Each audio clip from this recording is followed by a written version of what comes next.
Welcome to the Global WarWatch Network. Today, we're jumping straight into something really critical. The headline captures it. UN under siege in Yemen. Houthis raid food and children's agencies, escalating tensions after a shocking assassination. That's a quite an intense starting point. We're talking about a very volatile situation in Yemen. The Iran-backed Houthis are, well, really making their presence felt. For you listening, we're going to break down these recent events using the reports we've gathered and try to connect the dots between these raids and, the bigger political picture there. Absolutely. These are significant developments, especially when you think about the humanitarian work happening or trying to happen and just the overall stability of the region. We'll try to explore not just what's happened, but really dig into why it's important and maybe what the fallout could be for Yemen and, well, potentially further afield. Okay, let's unpack the first part then. Our sources are saying that Sunday morning, the Houthis actually raided UN offices, specifically food and children's agencies, right in Sanaa, the capital. Can you lay out the basics for us? What do we know happened? Sure. So the reports point to Houthi security forces hitting the offices of the World Food Program, that's WFP, Yeah. and also UNICEF in Sanaa. And this wasn't like a minor disturbance. It apparently led to at least one UN staffer from WFP being detained. Critically, contact was also lost with several other staff from both WFP and UNICEF, which strongly suggests they were probably picked up too. That sounds incredibly worrying. Did the WFP put out a strong statement on this? They usually do, don't they? They did. Avira Taifa, who speaks for the World Food Program, was very clear. She said, and I'm quoting here, WFP reiterates that the arbitrary detention of humanitarian staff is unacceptable, which, really underlines how serious this is for aid groups trying to operate there. It's a direct challenge. And here's where it gets, well, interesting, maybe more complex. This isn't just a one-off incident, is it? The sources mention this as part of a, quote, long-running Houthi crackdown on the UN and other international groups. Can you tell us more about that pattern? Yeah, that's a crucial point. There's a definite pattern here. The Houthis, they have a history of detaining UN staff, dozens over time. And not just UN people, but also folks linked to other aid groups, civil society organizations, even people connected to the old U.S. Embassy in Sanaa before it closed. There was a notable case just earlier this year, back in January.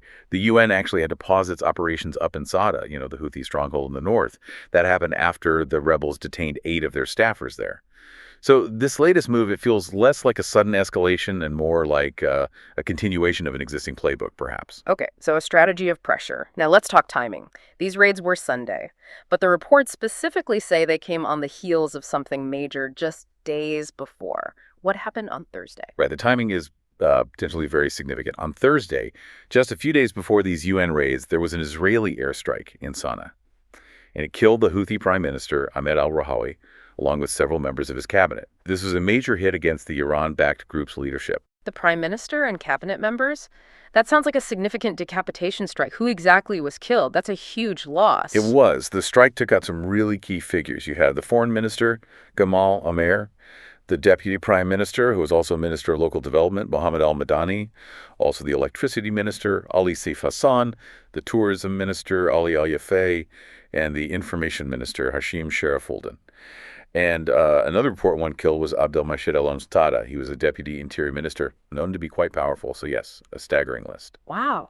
And do we know anything about the circumstances? Were they just unlucky, or was there a specific reason they were all together? Well, the Houthis put out a statement a couple of days later. They confirmed the leadership was targeted during what they called a routine workshop.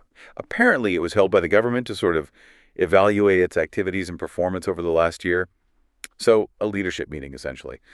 They've scheduled a funeral for everyone killed for Monday in Sabine Square, right in central Sanaa. That'll be a big public event, no doubt. It's also worth noting, though, that the defense minister, Mohammed Nasser al-Atefi, he survived the attack.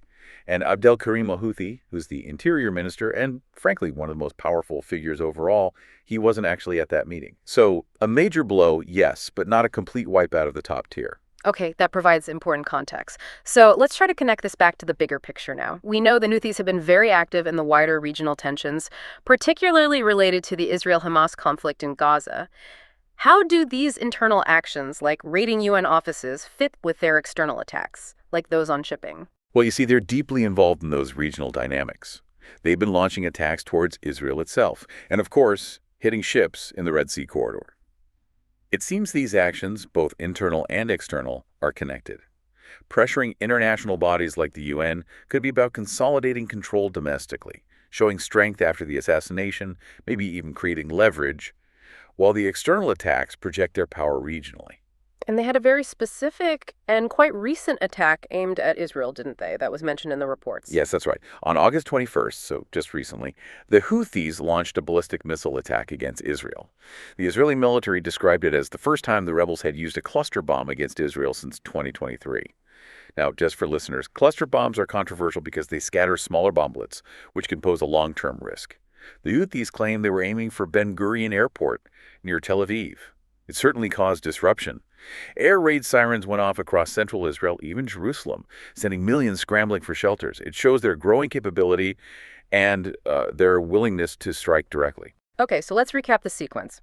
A direct and perhaps more indiscriminate missile attack on Israel, then the assassination of their prime minister and key ministers, followed almost immediately by these raids on UN humanitarian agencies. It really does feel like a rapid upward spiral of escalation. What are the Houthis saying about their plans now? Are they indicating any change or just doubling down? It seems like a clear doubling down.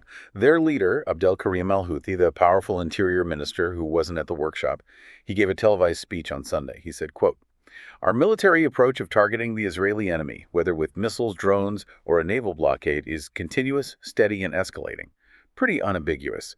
And remember, back in July, they'd already vowed to target any merchant ships doing business with Israeli ports, no matter their flag. So all the signals point towards, well, further escalation. More attacks on Israel, more disruption in the Red Sea. It seems the assassination hasn't deterred them. If anything, it might be hardening their resolve." The picture emerging is, frankly, quite stark. You have a group seemingly determined to project power regionally and assert control internally, even if it means disrupting vital international aid in a country already facing a humanitarian crisis.